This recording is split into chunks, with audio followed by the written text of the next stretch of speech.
자, 오늘은 요한복음 6장의 가장 유명한 잘 알려진 사건을 좀 다루겠는데요.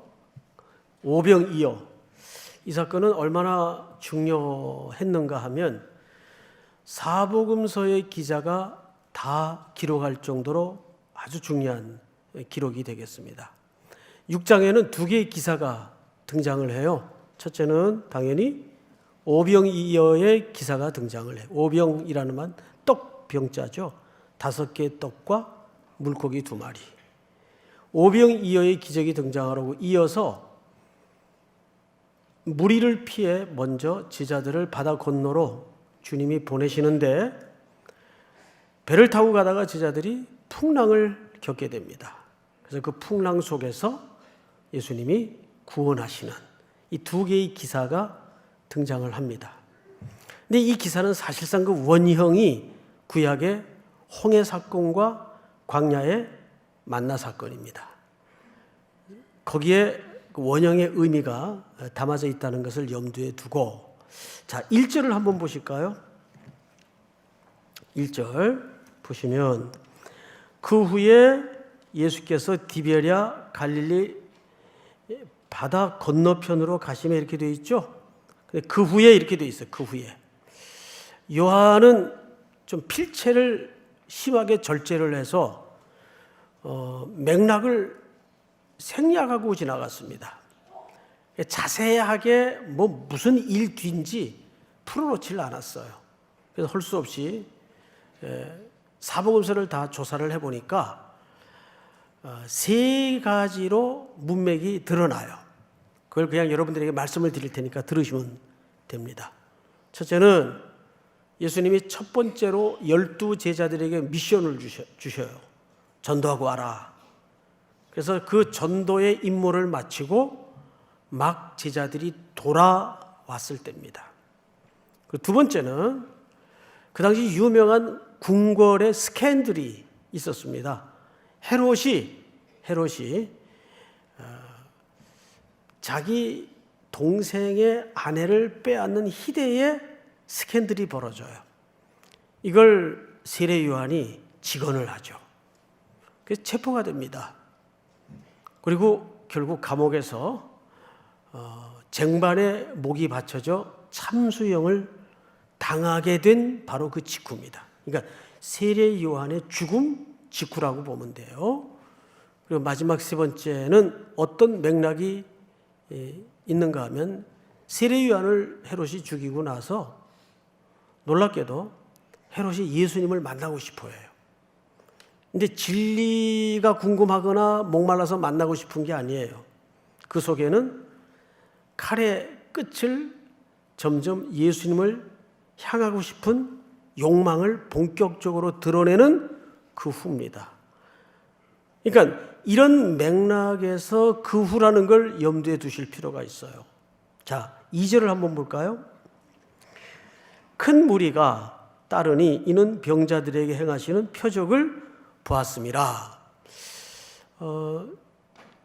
이걸 좀 풀어서 설명을 드릴게요. 갑자기 큰 무리가 따랐다는 말이 아닙니다. 무리들은 처음에 제자들이 행하는 기적을 봐요. 그리고 점점 이들 속에는 이런 의문이 일어나기 시작했습니다.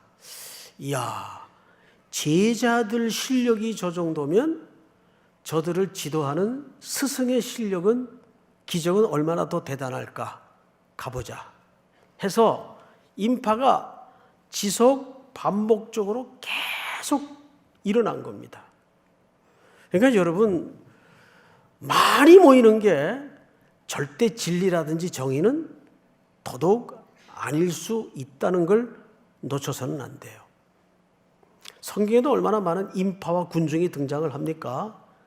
그럼에도 불구하고 그 인파와 군중은 잘못된 오해, 왜곡된 시선으로 쫓았거나 모였던 경우가 대다수입니다. 자, 이렇게 많은 무리들이 점점점 불어나서 예수를 쫓아온 것은 표적을 본 까닭입니다. 병자가 고쳐지고 눈먼 자들이 눈을 뜨고 기적이 일어나고 가보자 이렇게 된 거겠죠. 근데 그때가 오늘 시간적 배경을 보니까 3절에 이렇게 소개를 해요. 예수께서 산에 오르사 제자들과 함께 앉으시니 마침 유대인의 뭐죠? 명절인 유월절이 가까운지라. 유월절은 유대인들에겐 최고의 명절입니다. 더더군다나 이 명절은 어린 양의 죽음을 기반한 명절이에요. 자, 아까 맥락에서 헤롯의 살의에 대한 저의가 본격적으로 드러날 때라고 말씀을 드렸어요. 뭔가 연결고리를 갖고 있다는 뜻입니다. 자, 그런데 3절에 보니까 제자들과 함께 예수님이 산에 오르셔서 앉았다 그랬어요. 여기 앉았다라는 표현은 통치, 경영, 섭리를 이제부터 본격적으로 시작하시겠다는 예수님의 단호한 태도를 보여주고 있는 거예요. 지금까지는 많은 인파들에게 하늘의 말씀을 선포하셨어요. 누가복음 기자는 하나님의 나라를 설명하셨다고 표현을 하고 있습니다. 마가는 많은 사람들에게 말씀을 가르쳤다고 표현하고 있습니다. 이제 말씀을 가르친 다음에 그 가르쳐진 원리를 가지고 드디어 산에 앉으사 통치 개념을 얘기하는 거예요. 그래서 성경에도 보좌에 앉으사 할 때는 그리스도의 왕권, 통치를 강화시키거나 강조하는 표현이에요. 자, 이렇게 예수님의 통치는 이제 본격적으로 펼쳐지는데 때가 유월절이에요. 뭔가 죽음의 그림자가 점점 예수님에게로 칼끝이 모아지고 있다는 것을 맥락을 놓쳐서는 안 됩니다. 자, 그런데 이제 5절부터 본론이에요. 지금까지는 이제 본론을 위한 서론에 해당했다면 5절부터 본론인데 예수께서 눈을 들어 큰 무리가 자기에게로 오는 것을 보시고 얼마나 많은 인파가 열광적으로 몰려들었겠어요. 빌립에게 이르시되 우리가 어디서 떡을 사서 이 사람들을 먹이겠느냐 하시니. 자, 앞을 잠깐 봐주실까요? 어떤 학자가 재밌는 표현을 썼더라고요. 여기서 예수님이 성경상에 최초로 자문을 구한 현장이다. 별 시선이 다 있어요. 그러죠? 예. 뭐 형식은 그렇게 보여지네요. 자, 그런데 사실 자문 형식을 취한 질문이죠. 그런데 질문을 잘 들으셔야 돼요. 우리가 어디서 떡을 사서 이 사람들을 먹이겠느냐? 자, 제가 여러분들에게 여쭤볼게요. 예수님이 빌립에게 물었던 질문은 첫째, 방법을 물었습니까? 장소를 물었습니까? 어느 쪽이 맞을 것 같아요? 우리 찬양대 오늘 귀한 찬양 감사합니다. 방법을 물었나요? 장소를 물었나요? 장소. 자, 여러분들은 어느 쪽일 것 같아요? 대부분의 성도들이 속아요. 장소를 물은 줄, 방법을 물은 줄 알아요. 장소를 물었습니다. 이 시각을 놓쳐서는 안 돼요. 예수님은 정확하게 어디서 사서 이 많은 사람들을 먹이겠느냐. 다시 장소를 물었어요? 방법을 물었어요? 장소를 물었어요. 자, 그러면 이 질문에 대해서 이제 예수님의 속마음을 좀 먼저 들여다보십시다. 6절. 이렇게 말씀하시면 친히 어떻게 하실지를 아시고 빌립을 시험하고자 하심이라. 자, 또 저를 보세요. 이 두 가지 사실이 드러나요. 예수님의 속내가 첫째는 어떻게 하실지를 아시고, 이 말은 무슨 뜻일까요? 이렇게 오해를 해서는 안 돼요. 빌립이 어떻게 대답할지를 알고 있듯이 아니에요. 이 말은 예수님에게는 보관을 가지고 있었다 그 말이에요. 이 상황에 대한 이 어마어마한 인파가 지금 줄여 있어요. 허기져 있어요. 그리고 그 허기진 상황을 빌립에게 물은 겁니다. 우리가 어디서 음식을 사서 이 사람들을 먹이겠느냐? 그런데 그 속엔 두 가지 이유가 있었어요. 첫째는 예수님은 어떻게 하실지를 알고 있었다는 말은 빌립이 어떻게 대답할지를 알고 있었다는 말이 아니에요. 자, 우리 원문에 가깝게 번역이 된 세번역 성경을 한번 읽어볼까요? 띄워주세요. 시작. 이렇게 말씀하신 것이었다. 예수께서는 자기가 하실 일을 잘 알고 계셨던 것이다. 네, 예수께서는 자기가 하실 일을 잘 알고 계셨던 것이다. 그러니까 예수님에게는 이 상황에 대한 답을 가지고 있었어요, 없었어요? 답을 가지고 있었어요. 자, 그러면 이제 한 가지는 해결이 됐네요. 두 번째, 도대체 빌립을 시험해 보시겠다는 이 시험은 어떤 성격일까? 이제 이게 문제예요. 자, 이 친구가 몇 점짜리 대답을 하나 이런 테스트의 성격이 아닙니다. 여기서 말하는 것은 깨우쳐 알게 하겠다 그 말이에요. 자, 우리 이 원형에 해당하는 본문을 한번 보십시다. 신명기 8장을 띄워주세요.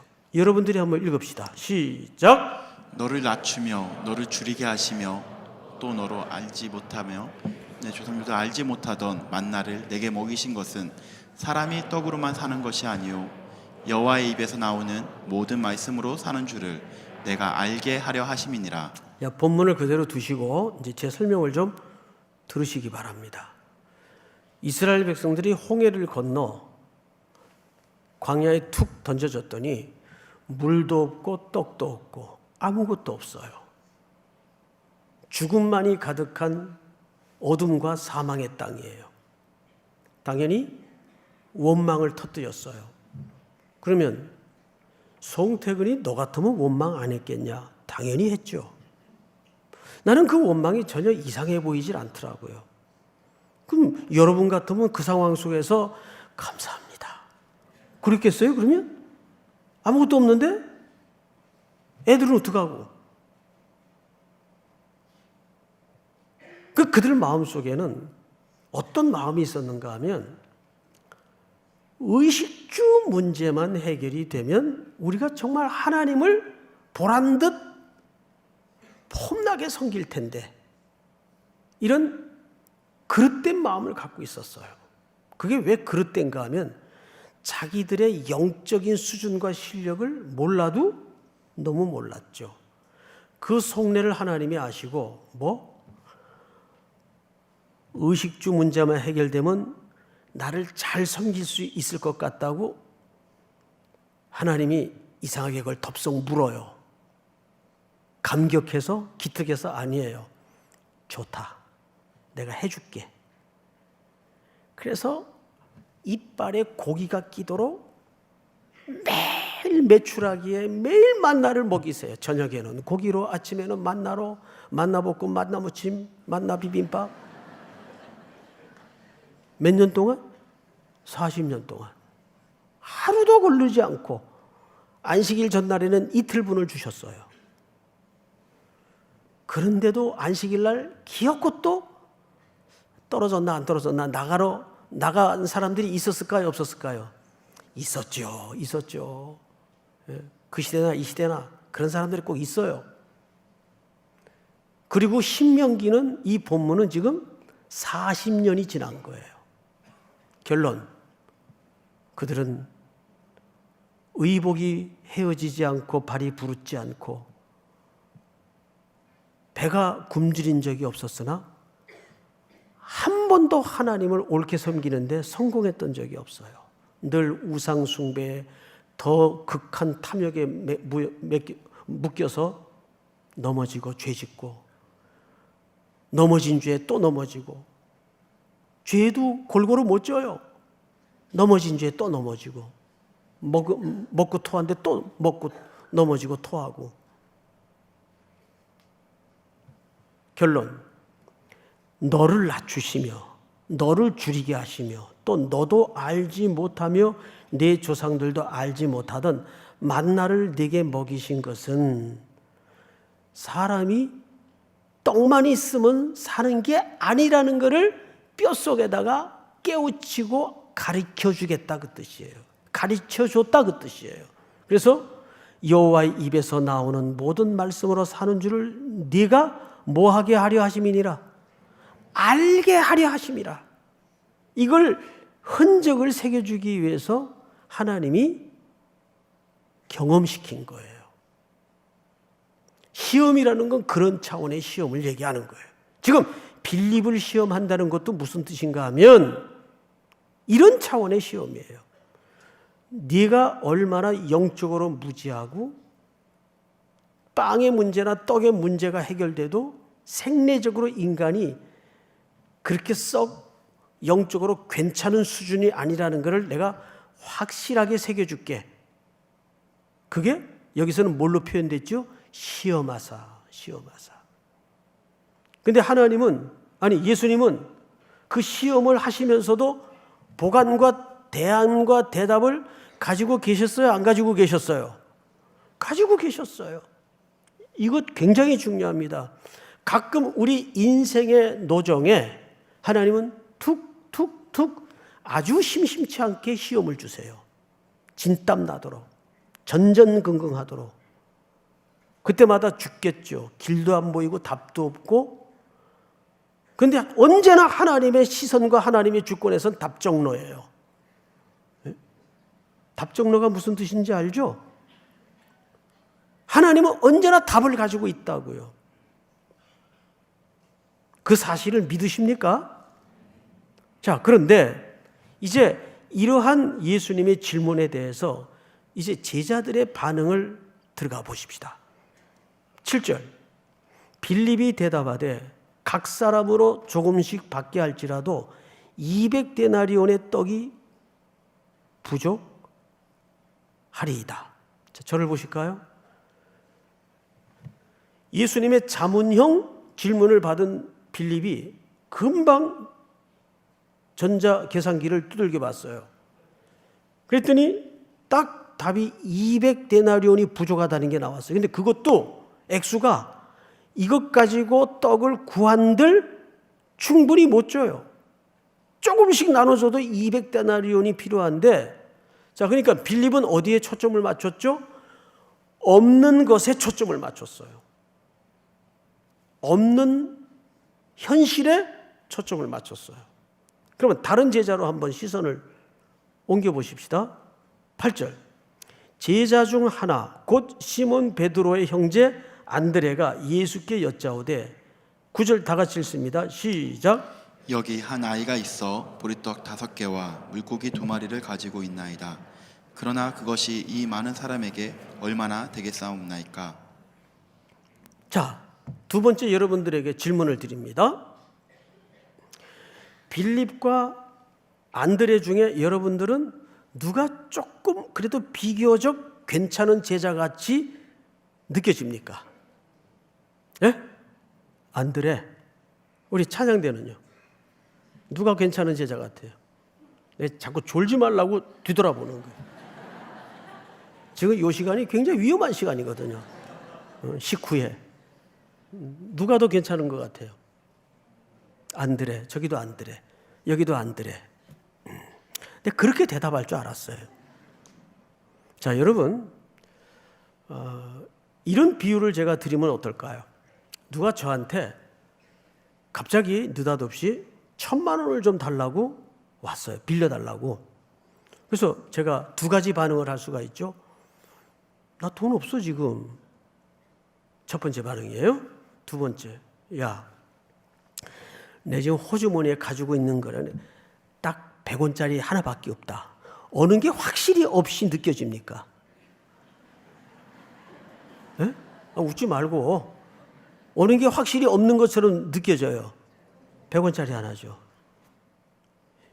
이 안드레의 이야기는 지금 무슨 뜻인가 하면 냉소적 표현이에요. 선생님, 지금 애 도시락 보리떡 5개하고 물고기 2마리밖에 없습니다. 그러면 그래도 빌립은 계산이라도 해봤어. 이 친구는. 그러니까 답이 200이 나오더라고. 합리적인 대답이죠.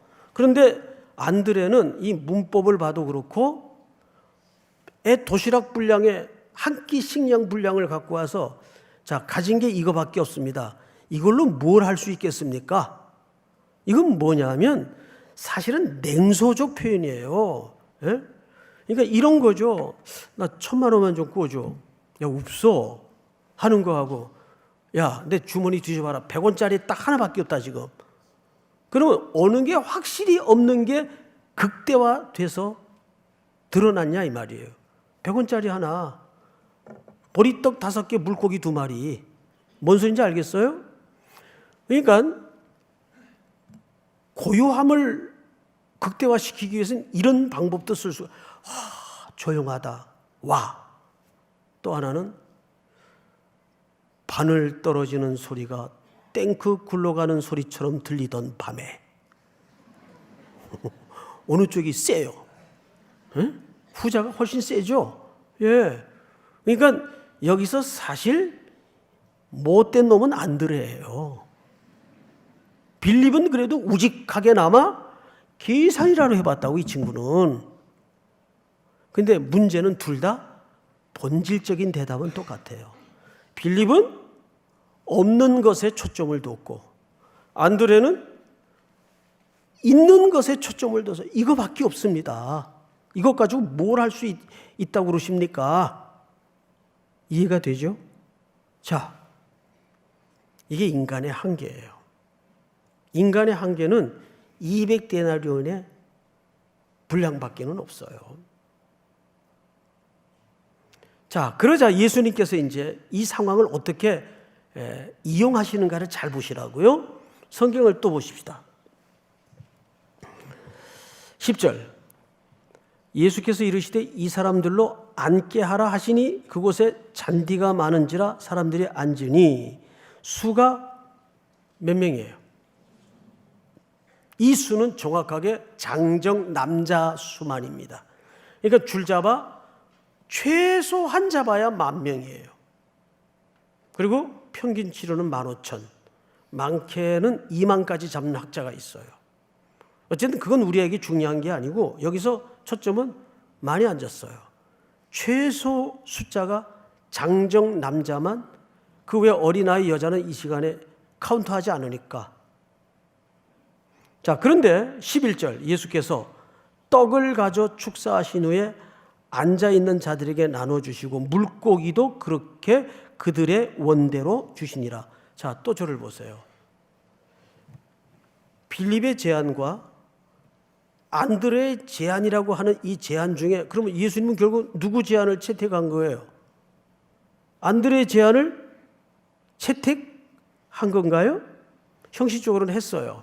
자, 그러면 여러분들에게 다시 한번 세 번째 질문을 합니다.